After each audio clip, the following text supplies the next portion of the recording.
Qual foi a inspiração para esta obra?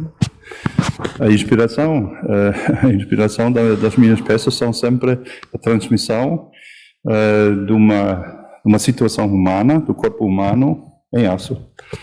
E o aço é o material, para mim, o mais interessante, porque o aço foi tirado do homem, da terra, para fazer construções como a Torre da Eiffel, como os pontos do Porto. E o aço era sempre o símbolo da modernidade. Mas eu quero entregar o aço à natureza, porque aquela escultura aqui, a Smog, parece uma árvore que estava a crescer e vai sempre continuar a crescer. E porquê homenagear a alma empreendedora da Maia? Isso não sei, isso foi a invenção, essa interpretação da Câmara. Okay. Eu acho que a minha primeira ideia era de trazer aqui uma forma que não é obsessiva, não é brutal, uma forma elegante, como uma bailarina que dança em cima dos pontos do pé.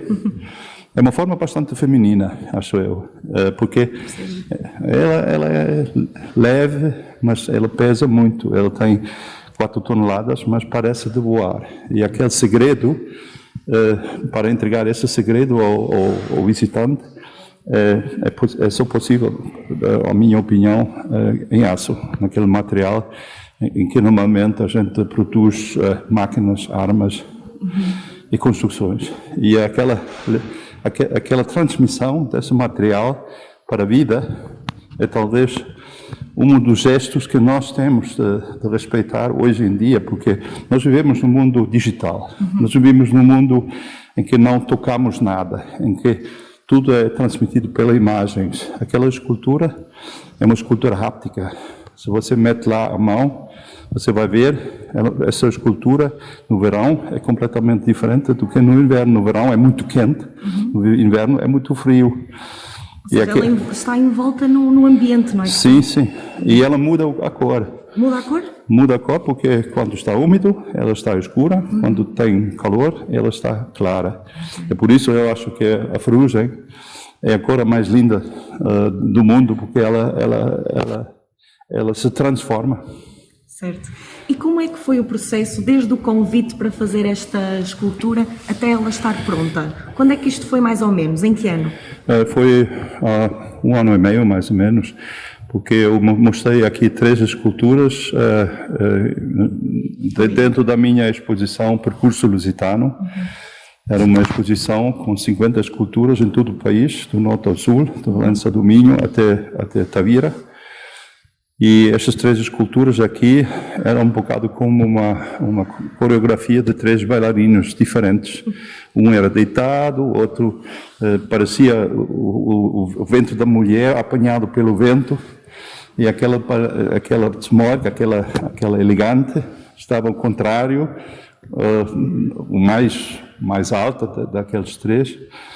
E depois o presidente da Câmara perguntou se seria possível deixar outra escultura, mas ela teve de viajar, continuar a viajar, porque era uma exposição que continuava. Depois de Portugal, ela foi para Metz e Saarlouis, 2 cidades na fronteira da Alemanha e França, depois para o sul da Alemanha, e no ano que vem vai ser mostrado esta exposição na região Franche-Comté, Borgonha, na França. Ou seja, aquelas peças foram viajando vários países e ainda continuam a viajar.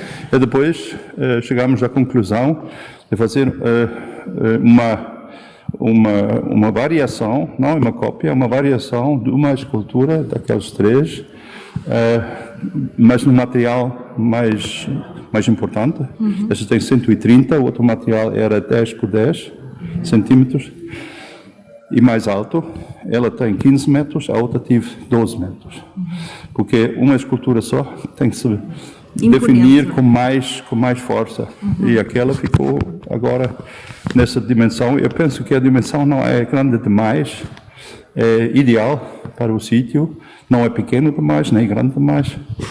E ela vai ser uma das habitantes de Maia no futuro, a ver se ela comunica com o povo. E qual diria ser, no caso de... Tem vários trabalhos por Portugal. Qual é que diria que é o mais imponente, o mais vistoso? Claro, é a Cruz de Fátima. Esta é uma escultura de 34 metros de altura e com um público muito grande. Sim. Há muita gente Muita gente a ver, não é? Eu acho que toda a gente conhece aquela cruz. Esta é a segunda. Eu tenho uma outra em Santo Tirso. São os 3 que estão atualmente em Portugal. E é importante os municípios darem esta oportunidade dos artistas exporem nas cidades? Eu acho que sim, porque a cultura faz parte da vida humana e muita gente pensa que dar uma encomenda a um artista como agora é um apoio para os artistas, mas não é verdade. Eu acho que os artistas apoiam os municípios para mostrar uma certa abertura e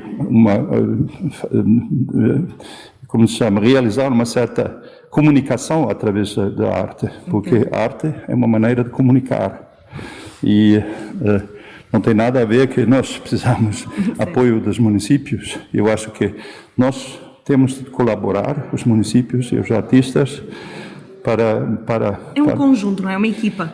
É uma equipa, é um conjunto para mexer a vida e para deixar os traços dos nossos tempos.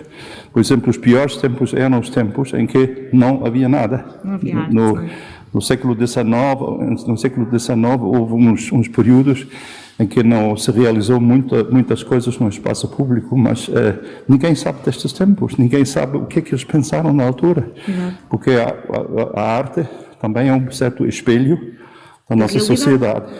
Sim. E quando me diz Zmork diz alguma coisa? Eu não sei o que quer dizer. O que quer dizer Zmork? Os títulos das minhas esculturas são um pouco como os nomes dos meninos, porque eu considero as minhas esculturas como os meus crianças, não é? Ah, sim. E se alguém tem uma criança e chama a criança sem título, também não convém. É melhor de chamar Antônio ou Cecília ou claro. Dar um nome. E aquele nome vem um bocado do sentimento no momento do trabalho. Por exemplo, o trabalho dá-me sempre uma ideia de dar um nome à escultura. E há sempre 3, 4 nomes e um fica. Mas Zmork é um nome próprio? Inventado. É um nome inventado. Okay. Sim. Achei que poderia ser uma tradução não. Eu não falo alemão, não é? Nem outra língua. Não. Portanto... Isso não tem nada a ver com alemão nem chinês. É como se fosse um nome próprio, não é? O Zmork é aquela personalidade. Ok. E é o nome daquele bailarino que faz parte de uma equipa. O meu tem o meu e o seu? Pois é. Exatamente. É como uma coreografia mundial em que há esculturas, por exemplo, no Brasil, em Moscou tem uma escultura, em Nepal, estes são todos irmãos daquela escultura e faz aquela transmissão das ideias através do mundo todo.